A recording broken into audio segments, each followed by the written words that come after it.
to time. He sat and watched the flame for around 4 hours. He didn't even realize how long it had been. Until a bear came to the flame with a broken limb. The flame held it for a while and it seemed to go back to normal. Gramps though couldn't stay along for longer. The bear managed to catch his scent, so he legitimately had to run for his life. When Gramps ran back home, he peered through the window. Through the tree line he saw the flame was walking alongside the bear. Fourth encounter. Creepiest one yet. Be Gramps. 2007. Gramps is out fishing. While coming home he spots footprints. Boot prints. Gramps was really surprised. He never had any visitors that weren't family. He hikes around and actually spots 2 dudes out in the wilderness. He gets to chatting. These dudes are sketchy as all hell. They give almost KGB level vibes. Then they ask Gramps, "What do you think about Lukashenko?" This isn't Gramps' first rodeo with the secret police. He tells them that he's fine and yada yada. Gramps decides it's time to gut the pike he caught and goes away. His new neighbors start following him and gradually become more passive-aggressive. Eventually they drop the act and just ask for an insane bribe. Gramps tells them they're crazy. The 2 dudes stop and leave him alone. That night Gramps is knitting in the evening when he hears footsteps outside. And then talking. He calls up my uncle and tells him to get the cops. Gramps takes his hunting rifle and combat knife and hides in the basement. Tweedledee and Tweedledum break into the house. They wreck the place and steal all of Gramps' money. They start looking for Gramps, but assume he's out in the woods.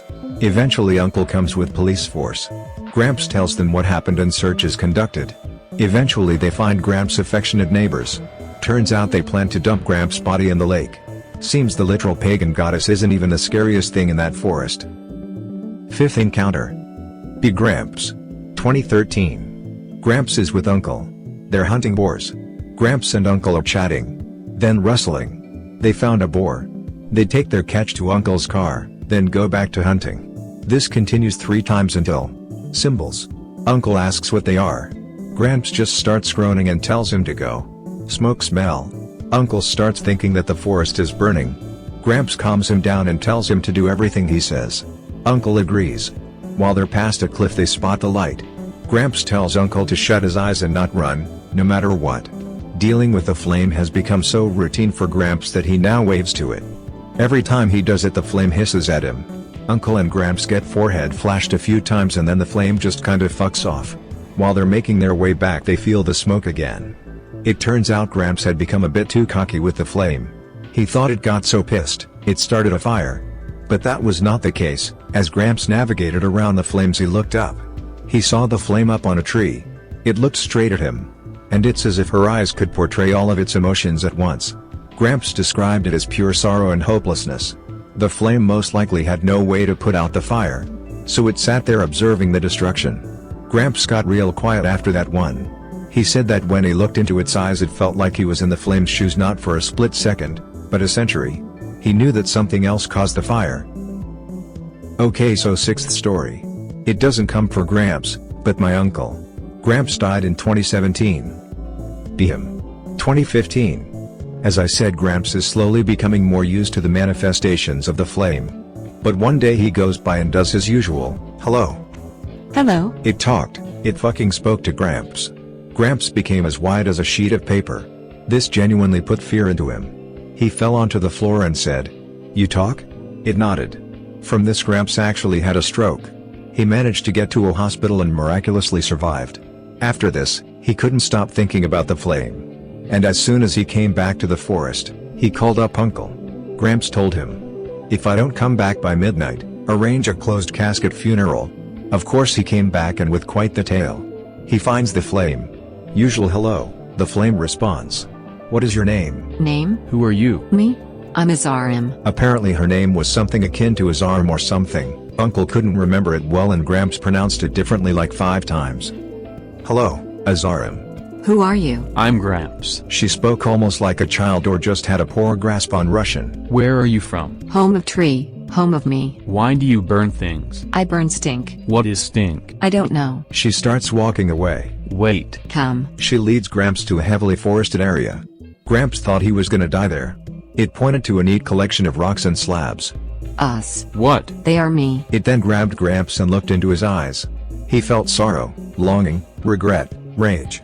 These were graves. How many? What? He repeated the question. But the flame seemed to not understand its meaning. Gramps then points at the graves and counted with his fingers in front of the flame. She showed him her hand. Us. There were 5 of them. Now I'm guessing it's just one. It slumped over and sobbed. Gramps wasn't the right kind for this, but he tried to cheer it up with sweets. He always carries sweets in his pocket. She looks at it, pokes it and continues sobbing. Gramps sits next to it and starts to sing a song. A dumb song that he made up with Yeshnob. It's a song about fucking the guards' moms and Stalin sucking dick in hell. I've heard before, just as stupid as you think. The flame tries to imitate him. Of course her poor grasp of Russian didn't let her. They sing for about 6 minutes. You were Gramps? Yes? Yes. Are you sibling too? Yes. They hug. I remember Gramps still had scars from that hug. Gramps came back around 8 p.m. Every visit we made we'd have to wait for him until the evening, because he started to hike more. Once he didn't even come back, so we called the cops, but later found him dead in his bed. I visited the property a few times, but never found the flame. I did find a crude grave near his door. I have an unrelated one, if you want to see it just ask. But yeah, I'm not gonna go back anymore. The land got bought up by someone and I'm leaving the shithole that is Eastern Europe soon. There any folklore about this?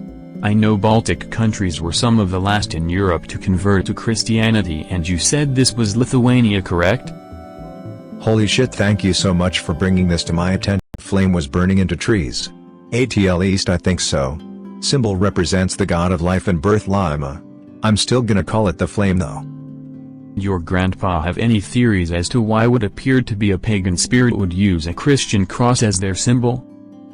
Well, the symbol was probably in use before Christianity was even a thing, but Grandpa had a theory. He thinks that things like the Flame and Lord of the Rings are just different kinds of humans and that everything about them can be explained by science if someone invested the time. He thought that before humans came to Europe, it was inhabited by these creatures. I personally think that at the start humans revered them as gods, but maybe they just got smarter and killed all of them, maybe not even for Christianity's sake, just selfishness or fear.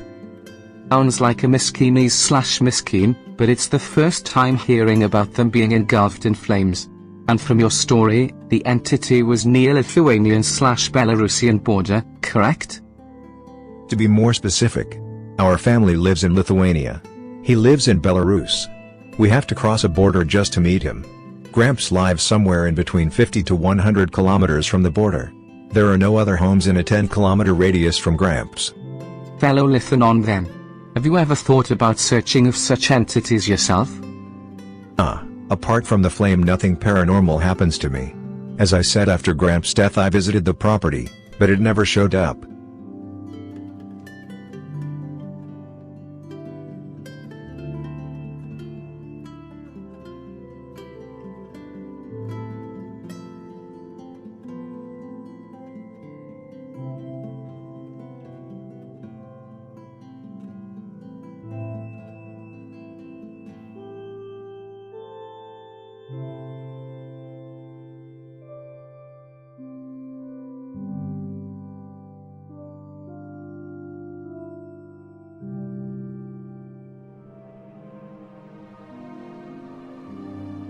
I don't know if my experiences belong here, but here goes. This is the simple and really short version. Aunt died suddenly and started terrorizing her house and my family's house. We live close by.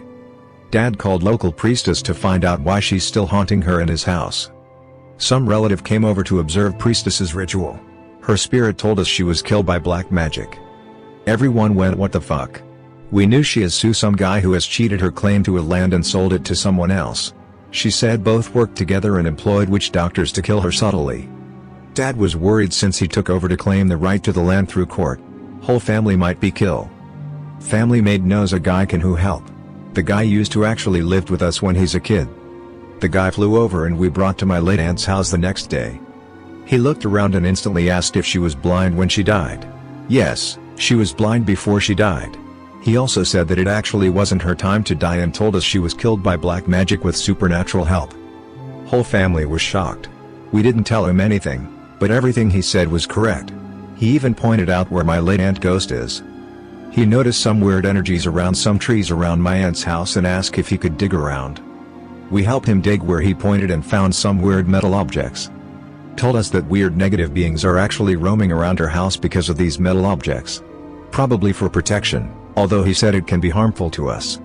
Dad told him he always sees a large shadow where the metal was. Ran for his life every single time. Cleanse the whole area and make an invisible shield to protect the family from any negative magic or beings. Nothing negative can enter the area. Told us that for every good deed, charity or prayers done, the shield gets stronger. Thanked the guy profusely and he flies back. Fast forward a few months, I was getting ready for my college graduation. It was haze season that day. One day before graduation, I wasn't feeling well. Felt like I was choking and thought it was due to the haze. Can't sleep well due to feeling of being choked. Parents were worried as I was having trouble with breathing. Woke up feeling very weak. I can't even swallow my breakfast. Ended up puking in the toilet. Parents quickly realized something was very wrong and decided to call the previous guy who helped us. Lose consciousness as soon as I heard his voice. I didn't really black out, more like I could hear his voice but I couldn't control my body and my eyes wouldn't open. Suddenly start to laugh. It wasn't me, I knew I was possessed. Saw a really old lady in my mind. Fucking hell, I got angry. My body started thrashing and laughing uncontrollably. My dad, twice my size, had a hard time trying to restrain me. The guy told my mom to take a cup of water which he prayed over it. She gave my unconscious body to drink but was refused, badly. The guy told my dad to pinch my nose so my body is forced to drink the water. He started calling my name to return my soul to my body. Suddenly my body stopped thrashing but my dad saw that my eyes had gone completely white. Freaked me out when he told me. The guy told mom to put her fingers on my forehead while he started praying again. After an hour, I returned back to consciousness. The guy told us that it was lucky he was called quickly. If not, my soul would have drifted away from my body, taken by the old lady, said it was a malevolent spirit, and I would have ended up dead. Whole body aching and tired so I had no choice but to miss my graduation ceremony. Fucking ghost. After coming back, parents decided to ask the guy if he could come over to help us again. He said yes and we quickly booked a flight for him. He gave me a weird look the instant he saw me, but said nothing. I decided he would tell me later. After having a moment to rest, the guy then told us that the two guys who had killed my aunt sent a lot of negative energies, spirits, jinns, etc., toward the house. He noticed that I was depressed and stressed. It was due to my studies. I asked how did he know and he replied that the energy around me was very negative and so spirits were about to enter into me. He decided to communicate with the spirits inside me. Body goes unconscious again and starts vibrating suddenly. He manages to find one spirit in me and befriend it. He asks the spirit to show him if there are many spirits in the house. My head can only nod because it seems that this type of spirit can't talk human language but rather it growls and grunt. My body starts to move on its own with my eyes closed. The spirit points to each corner where there were ghosts etc. Some on the corner of my brother's room, some on his bed, one was on my bed and there was some on the ceiling of my parents' bedroom. The guy then told the spirit controlling my body to tell him where's the spirit's leader. My hand pointed up. Ordered the spirit to bring down the leader. My body suddenly sat up and, in my conscious mind, I felt like I was pulling someone by the leader. The guy questions the leader and was able to befriend it. Finds out an imp is the leader. Asks the imp how the other spirits were able to enter into the house area since there's a shield protecting the area. Imp told him through the food that the whole family eats. The guy then asked the imp what is their purpose for coming here. And surprise surprise, it was to kill the whole family. Turns out we were given as sacrifice. The guy then asked the imp who sent them and again, it's the two guys who cheated my late aunt. The guy decided that it was enough information and told the imp to leave my family alone and to get the other spirits away from my family or he will destroy them. Next morning,